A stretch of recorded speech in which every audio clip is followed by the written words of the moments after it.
पिंपरी चिंचवड शहराच्या सर्वांगीण विकासाचे शिल्पकार लोकनेते स्वर्गवासी अजितदादा पवार यांच्या जयंतीचं औचित्य साधून जनसेवा सप्ताह अंतर्गत पिंपळे गुरव राष्ट्रवादी काँग्रेस पार्टीच्या वतीने पिंपळे गुरव येथील ममता अंध अनाथ आश्रमात फळे आणि धान्य वाटप तसेच 5000 वृक्षरोपे वाटप आणि 132 रक्तदात्यांच्या उत्स्फूर्त सहभागाने रक्तदान शिबिर तसेच सामाजिक उपक्रमांचं आयोजन करण्यात आलं होतं।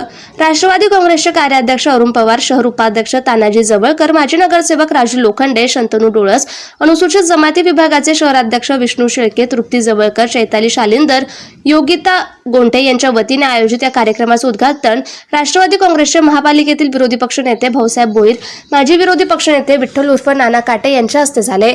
यावेळी माजी नगरसेवक राजेंद्र जगताप, राजू लोखंडे, माजी नगरसेविका चंदा लोखंडे, कैलास थोपटे, सागर कोकणे, कॅप्टन युवराज माने, अतिश जवळकर, किशोर अट्टरगेकर, दीपक जाधव, दत्ता कदम, लहुजी पवार, नरेश पवार, साहिल जवळकर, अनिता पांचाळ, आकाश कळसकर, दत्तात्रय दोंडगे, संतोष शिंदे, बाळासाहेब साळुंके, शिवाजी घोडके, सुग्रीव पाटील, लक्ष्मण जाधव, विजयराज नागरी पतसंस्थेचे संचालक सूर्यकांत कुरुलकर, मराठवाडा जनविकास संघाचे पदाधिकारी भैरवनाथ, ज्येष्ठ नागरिक संघ, संत गाडगेबाबा ज्येष्ठ नागरिक संघ, नवचैतन्य हास्य क्लब आणि हास्ययोग परिवार संस्थेचे पदाधिकारी उपस्थित होते।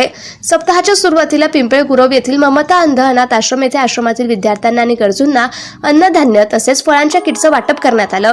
तसेच अरुण पवार यांच्या कार्यालयात रक्तदान शिबिराचं आयोजन करण्यात आलं होतं। या शिबिरात 132 रक्तदात्यांनी रक्तदान केलं।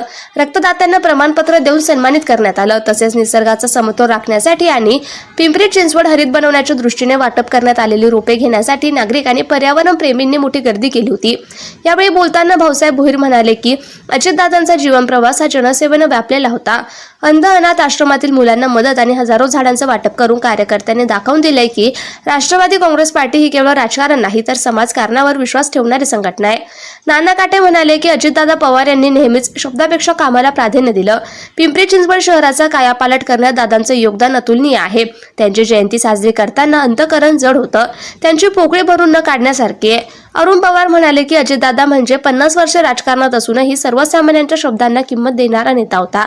खेड्यामध्ये शिकूनही त्यांनी अंगीकारलेल्या सवयी आदर्श घेण्याजोग्या आहेत। त्यांनी एकीकडे IT हब बसवले तर दुसरीकडे शेतीचाही तितकाच विचार केला। नैसर्गिक संकटाच्या वेळी पहिली आठवण दादांची येते। दादांचे विचार आत्मसात करणे हीच दादांना खरी आदरांजली ठरेल।